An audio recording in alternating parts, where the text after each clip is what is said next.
Hi guys, welcome to SR Chemistry. Today we are discussing colloids, one of the topics in physical chemistry.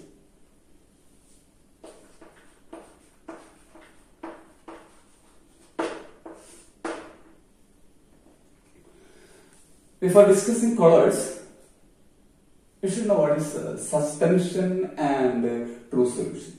Two terms we should remember. It's already taught in your previous classes. The first one is true solution or simply solution. You know what is a solution? A solution is a homogeneous mixture of two or more components.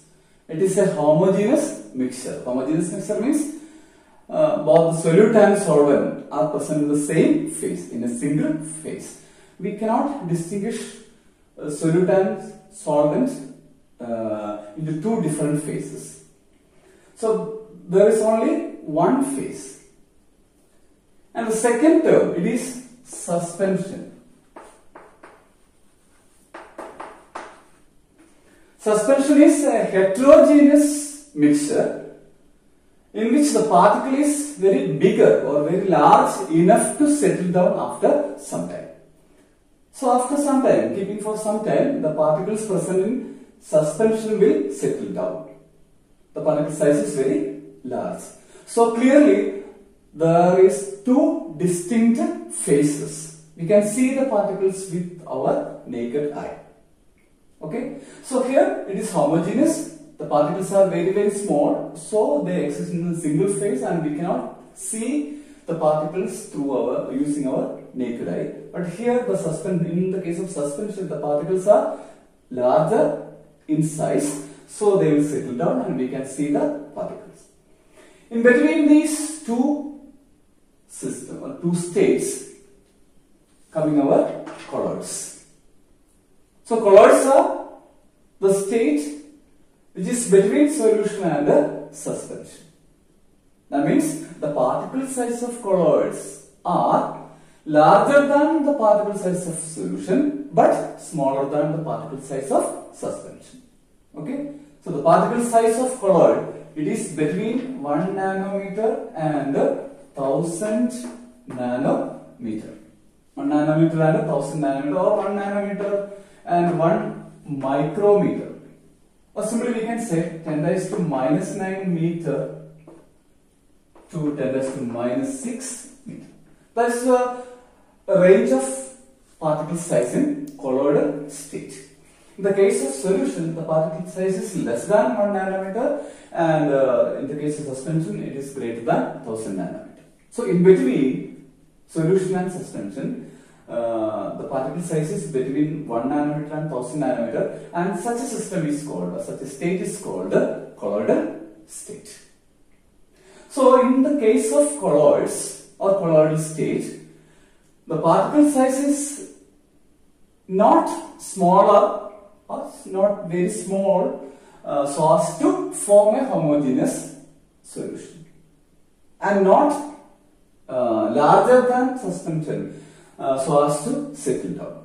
So the particle size is in between. Okay? So the particle size of colloidal state is between solution and suspension, and the particle size range is 1 nanometer to 1000 nanometer. And before going to a deep discussion, we should know two important terms in colloids. The first term is dispersed phase. Dispersed phase. It is just our solute. It's just our solute. In the case of solution, we call it as solute, but in the case of colloidal state, we call it as phase. So phase is the substance or the particle which is being dispersed, which is being dissolved. The second term is dispersion medium. Dispersion medium. Dispersion medium is nothing but solvent. In the case of solution, it is solvent, but here, in the case of colloidal state, we call it as medium. So, dispersion medium is the medium in which the phase is getting dissolved. The medium in which the solute is dissolved. That is dispersion medium. For example, colloidal state, starch solution, or protein solution of protein. In the case of starch solution, starch is our dispersed phase, and starch is dispersed or dissolved in water. So water acts as dispersion medium. Water acts as dispersion medium. So in starch solution, starch is the dispersed phase, that is the substance which is being dissolved or which is being dispersed, and water is the dispersion medium. It is the medium in which starch is dissolved. Okay, so two terms, dispersed phase and dispersion medium. Okay, the next point we are discussing is classification of colloids. Classification of colloids.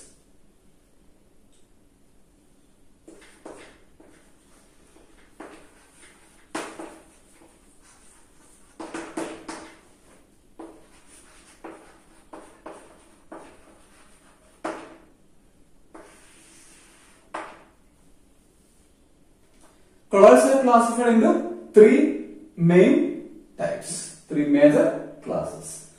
The first classification is based on the physical state of the dispersed phase and dispersion medium.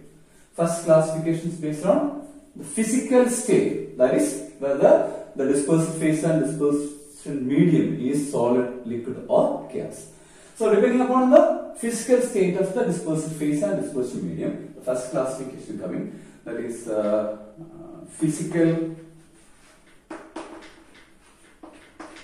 state of the dispersed phase and dispersion medium.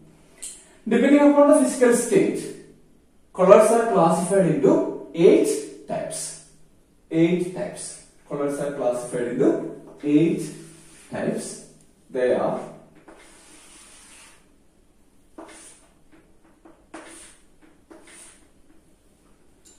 first was this one is dispersed phase, dispersion medium, name of the colloid and the examples. The first one was the dispersed phase is solid, and that solid dispersed phase is present in solid medium. That is, dispersed phase is solid, dispersed medium is again solid. So solid is dispersed in solid, solid in solid, and the name of the colloid formed is called solid salt. Examples are some colored glass and gemstones. Gemstone, we are very familiar with this gemstone. So solid. The second type, it is dispersed phase is solid and dispersion medium is liquid. So solid is dispersed in liquid.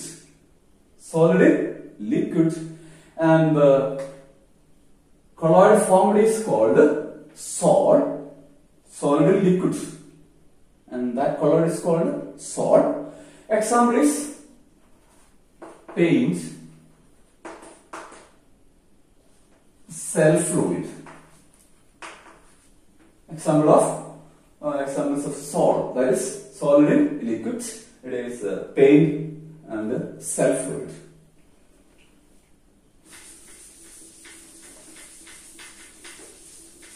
Then the third type of colloid we have, depending upon the physical state.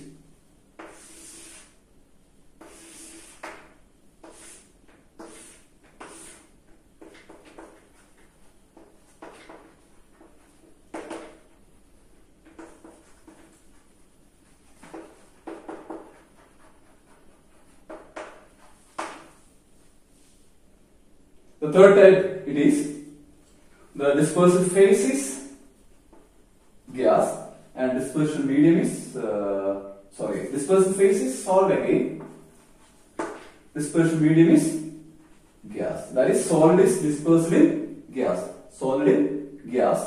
The colloid formed is called aerosol. Solid in gas. What is smoke? For example, smoke. What is smoke? Smoke is carbon particle. Carbon is solid, dispersed in air. So, carbon, solid particle dispersed in air, in gas. So, solid in gas. One of the examples it is smoke or dust particles dispersed in air. Dust particle dispersed in air. The next one is liquid phase dispersed in solid medium. Liquid in solid. Liquid in solid, and the colloid formed is called gel. Liquid in solid. So the colloid is called gel. Example, cheese, jellies. They are the examples of liquid in solid type colloid. The next type is liquid in liquid. Liquid phase dispersed in liquid medium. Liquid in liquid. The colloid form is called emulsion. Emulsion. Liquid in liquid. Colloid known as emulsion. And example, milk, hair cream. Hair cream. Then the next class is liquid in gas. Liquid in gas. That is, liquid phase is dispersed in gas medium. And the colloid form is called again aerosol. And mist or cloud. What is cloud? Water droplets dispersed in air, or water droplets dispersed in gas. So, cloud is an example of aerosol. Fog is another example. Mist is another example. Then the seventh type of colloid, based on the physical state of dispersive phase and dispersion medium. That is, our phase is gas, dispersive phase is gas, and dispersion medium is solid. Dispersion medium is solid. And the colloid form is called solid, solid. Gas in solid. That actually the gas particles are trapped in solid. For example, foam rubber. Foam rubber.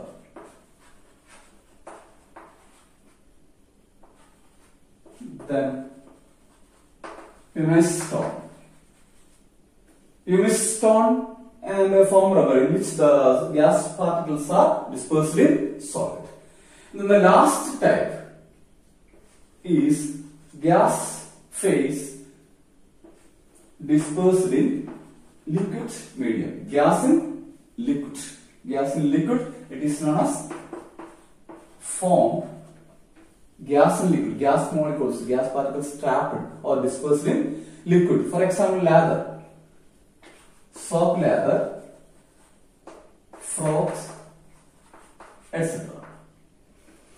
These are the 8 types of colloids we have depending upon the physical state of dispersive phase and dispersion medium.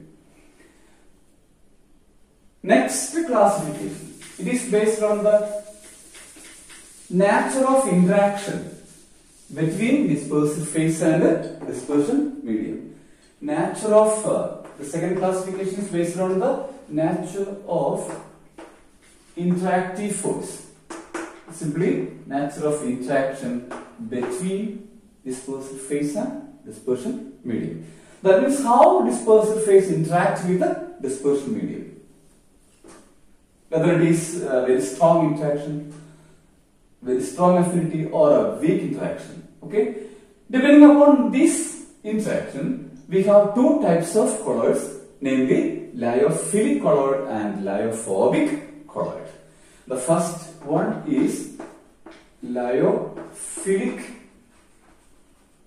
colloid. Lyophilic, philic means loving. Lyophilic means solvent loving. Solvent loving.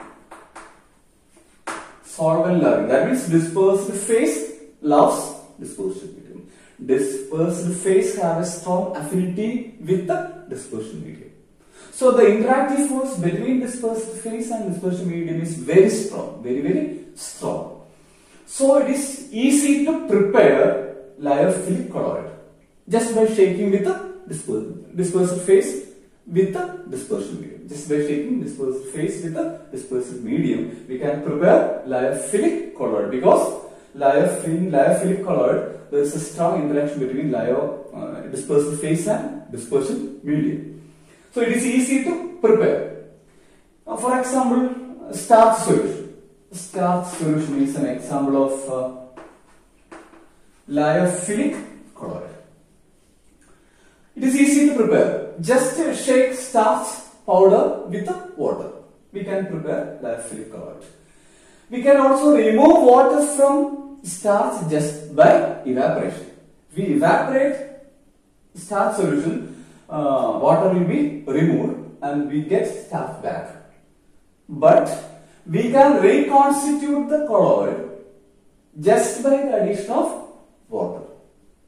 That is, we can remove water from starch solution, but we can make again the same colloid by the addition of the medium. That is water. Just by the addition of water, we can remake the colloid, reconstitute the colloid again. So we can say lyophilic colloid, it is reversible in nature. It is reversible in nature.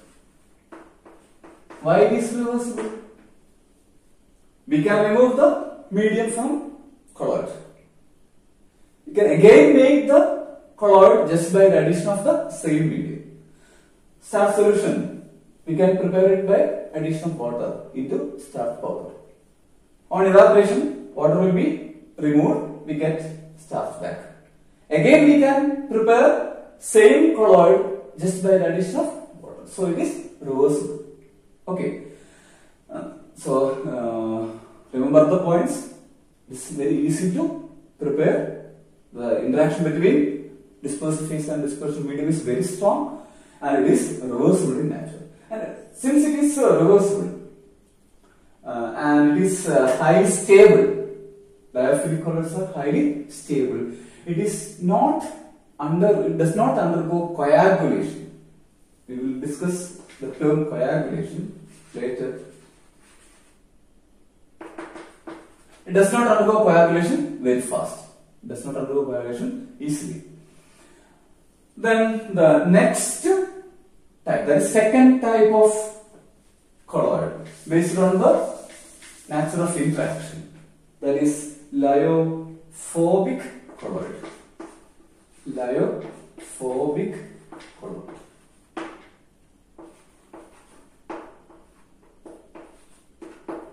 Phobia means fear. Phobia means fear. That is solvent hating. Solvent hating. That is dispersed phase hates dispersion medium. So solvent hating. Solvent hating. That dispersed phase hate dispersion medium. That means there is no interaction between, or there is a weak interaction between dispersed phase and dispersion medium. Okay, there is a weak interaction between dispersed phase and dispersion medium, or there is no interaction at all between dispersed phase and dispersion medium. Since there is no interaction, it is not easy to prepare this lyophobic colloid very easily. We have to adopt special methods for the preparation of lyophobic colloid. Okay, then it is irreversible. It is irreversible. Okay, that is, when we remove the dispersion medium, we cannot reconstitute the colloid again. When it forms a precipitate, just by the addition of medium, we cannot precipitate, we cannot prepare colloid again. We cannot reconstitute colloid again. Example, metal salt. For example, gold salt. Gold salt. We have to adopt special techniques for preparation of gold salt. And once it is settled down, we cannot revert it back. So it is irreversible nature and it is highly unstable. Highly unstable. And since it is highly unstable, it undergo coagulation very fast. Okay.